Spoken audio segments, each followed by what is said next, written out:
নমস্কার বন্ধুরা, আজকে আমার এই ভিডিওটি যেখান থেকে দেখছেন আশা করি সবাই সুস্থ আছেন, ভালো আছেন। আজ আমি আপনাদের সাথে শেয়ার করতে চলে এলাম প্রতিদিনের নেই এটি স্ন্যাক্স রেসিপি।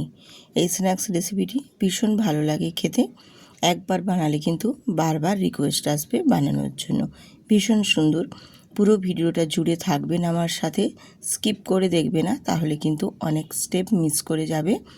পুরো সম্পূর্ণ ভিডিওটা দেখার অনুরোধ রইল।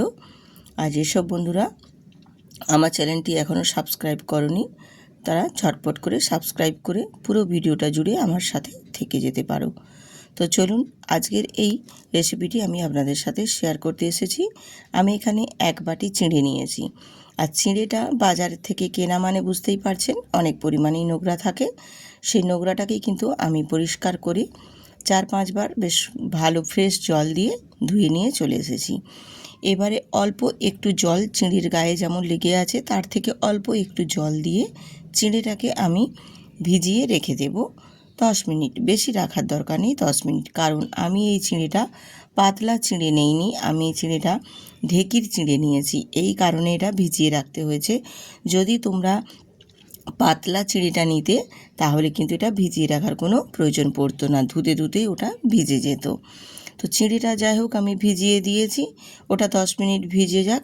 সেই ফাঁকে আমি এদিকে আলুটাকেও একটু গ্রেটারে গ্রেট করে নিচ্ছি। আমি এখানে একটা মিডিয়াম সাইজের আলু নিয়েছি, মানে মিডিয়ামের থেকেও একটু ছোট হবে, কারণ আমার পরিমাণটা কম আছে এই কারণে। এবার আলুটাকেও বেশ ভালো করে আমি গ্রেটারে গ্রেট করে নিয়েছি। দেখো, এবারে আলুটাকে খুব ভালো করে একদম চেপে চেপে এক্সট্রা যে জলটা থাকবে সম্পূর্ণ বার করে নিতে হবে। এবারে আলুটাকেও ধুয়ে আমি জলটা চেপে বার করে একদম ছেঁকে হাতে চেপে চেপে রেডি করে নিচ্ছি। এই রকমভাবে গ্রেটারে আলুটাকেও গ্রেট করে নিয়ে নেবেন। আমি একদম মিহি করে গ্রেট করেছি, তো আপনারা আরেকটু বড় দানাতে গ্রেট করে নিলেও কোনো অসুবিধে হবে না। এরপর আমি আলুটা গ্রেট করে রেডি করে নিয়ে চলে আসলাম। এবার এদিকে চিঁড়িটাও কিন্তু বেশ ভালো মতো দেখো একদম জলটা শুষে নিয়ে সুন্দর করে ভিজে গিয়েছে। চিঁড়িটাও সুন্দরভাবে ভিজে গিয়েছে, দেখো আমি তোমাদের দেখিয়ে দিচ্ছি। আর যেহেতু এটা পাতলা চিঁড়ে না, একবারে পাতলা চিঁড়েটা হলে কি একদম মাখনের মতো হয়ে যাবে, কিন্তু এটা যেহেতু ঢেঁকির চিঁড়ে খুব একটা কিন্তু মাখনের মতো হবে না, তবে একটু দানা অংশ থাকবে। এবারে দেখো চিঁড়িটা বেশ সুন্দর করে ঝুরঝুরে করে একদম আমি ভিজিয়ে নিয়েছি, জলটা পুরোটাই সোক করে নিয়েছে। এবারে এর সাথে আমি কিছু উপকরণ অ্যাড করব। চিঁড়িটা কিন্তু দেখো বেশ সুন্দরভাবে ভিজে গিয়েছে। আমি এবার এখানে 2 চামচ দিয়ে দিলাম সুজি। সুজিটা অবশ্যই দেবেন, সুজিটা এই চিঁড়ের সাথে এই স্ন্যাক্স রেসিপিটিতে দিলে খেতে ভীষণ ভালো লাগবে, খুব মুচমুচু হবে এবং গ্রাইন্ডিংয়ের কাজটাও করবে। এবারে এখানে দিয়ে দিলাম আমি গ্রেট করে নেওয়া আলুগুলো। নমস্কার, আমি রূপা, ব্লগস উইথ রূপা চ্যানেলে আপনাদের সবাইকে স্বাগত জানিয়ে আবারও একটি নতুন স্ন্যাক্স রেসিপি নিয়ে হাজির হলাম। এবারে সুজি, আলু আর চিঁড়েটা বেশ ভালো করে নিয়ে নিয়েছি সব কিছু। এবারে ওর সাথে দিয়ে দিলাম স্বাদ মতো নুন, আর দিলাম এখানে অল্প একটু আদা গ্রেট করে নেওয়া, আর অল্প একটু দিলাম কাঁচা লঙ্কা। তোমরা কাঁচা লঙ্কার পরিবর্তে ঝাল লঙ্কাও দিতে পারো, আমি কিন্তু একদম অল্প দিয়েছি, কারণ ঝাল লঙ্কার গুঁড়োটা ঝাল লঙ্কার কাঁচা লঙ্কাটা ভীষণ ঝাল, এই কারণে অল্প দিয়েছি। আর দিলাম এখানে জিরে গুঁড়ো অল্প, ধনে গুঁড়ো অল্প, আর দিলাম হলুদের গুঁড়ো অল্প, আর সামান্য একটু কয়েক দানা চিনিও দিয়ে দিলাম। যেহেতু এটা স্ন্যাক্স রেসিপি বানাচ্ছি, চিঁড়ে আর আলু আছে, সেক্ষেত্রে অল্প একটু চিনি দিলে স্বাদের ব্যালেন্সটা ভীষণ সুন্দর আসে। দিয়ে সমস্ত উপকরণগুলোকে বেশ ভালো করে একদম হাতে ঠেসে ঠেসে মেখে নিতে হবে।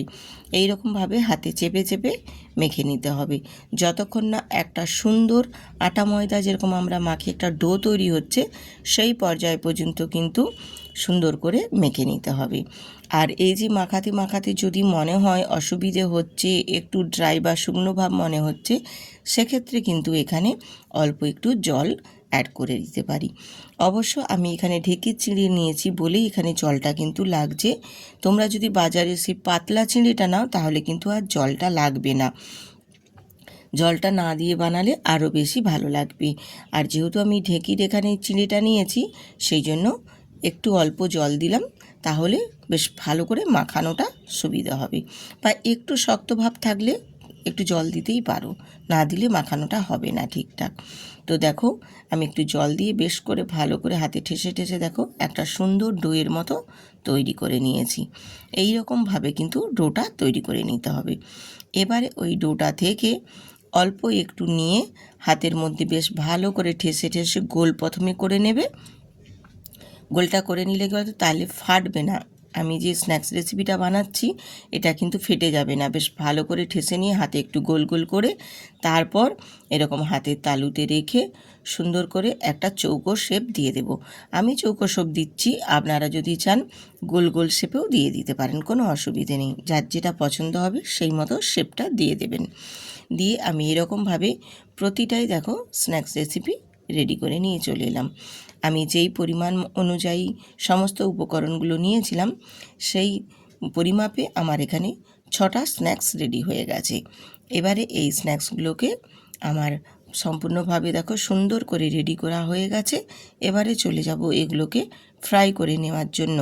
তো চলে এলাম গ্যাসেতে একটা কড়াই বসিয়ে দিয়েছি, মানে একটা ফ্রাই প্যান বসিয়ে দিয়েছি। দিয়ে এবারে তেলটাও বেশ ভালো মতো গরম করতে দিয়ে দিয়েছিলাম, গরম হয়ে গেছে। এবারে ওই তেলের মধ্যে একটা একটা করে স্ন্যাক্স দিয়ে দেব। আমি এখানে ফ্রাই প্যানে করছি, আপনারা কড়াইতেও করে নেবেন, কোনো অসুবিধে নেই, কড়াইতেও সুন্দর হবে। দিয়ে একটু আমি প্রথমে কিন্তু স্ন্যাক্সগুলো দেওয়ার পর লো টু মিডিয়ামে রেখে প্রথমটা একটু ভেজে নেওয়ার পর তারপর গ্যাসের ফ্লেমটাকে একদম লো করে দেবেন বন্ধুরা। তাহলে স্ন্যাক্সগুলো একদম ভেতর পর্যন্ত খুব সুন্দরভাবে একদম মুচমুচো ক্রিস্পি হয়ে রেডি হবে। কিন্তু ভেতরটাও এত সুন্দরভাবে ভাজা হবে এই রকমভাবে যদি গ্যাসের ফ্লেমটা একটু লোতে রেখে তারপর ভেজে নেন। আর প্রথমটা কিন্তু একটু মিডিয়ামে রেখে দেবেন। দিয়ে এবারে মিনিট খানেক মতো একটু ভেজে নেওয়ার পর তারপর এটাকে উল্টে দেবেন। তাহলে দেখবেন সুন্দর করে কিন্তু উল্টানো হবে, আর না হলে দেওয়ার সাথে সাথেই উল্টাতে গেলে ভেঙে যেতে পারে। তার জন্য কিছুক্ষণ অপেক্ষা করে একটু ভেজে নেওয়ার পর তারপর উল্টে দেবেন বন্ধুরা। একটা পাশ উল্টে দেবেন, দেখবেন সুন্দরভাবে একদম ভাজা হয়ে যাবে, হালকা কালারও ধরবে। তারপর উল্টে দিয়ে আরেকটা পাশও ভেজে নেওয়ার জন্য অপেক্ষা করে আরেকটা পাশও সুন্দর করে ভেজে নিতে হবে।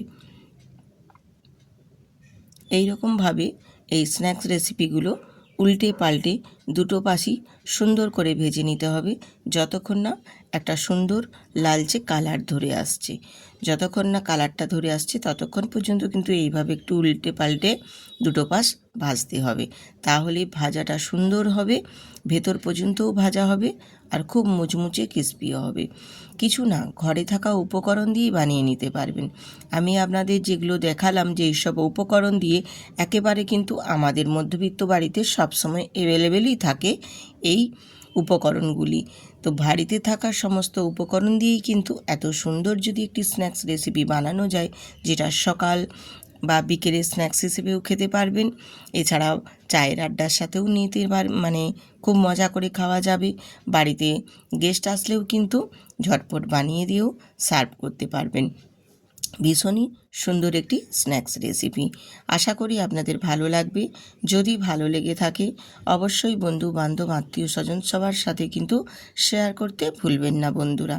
তো দেখুন আমার কিন্তু স্ন্যাক্সগুলো বেশ সুন্দর করে কালার লালচে ধরে গেছে, আর ভেজে নিয়েও চলে আসলাম। দেখুন কত সুন্দর হয়েছে এবং দেখতেও কত লোভনীয় হয়েছে।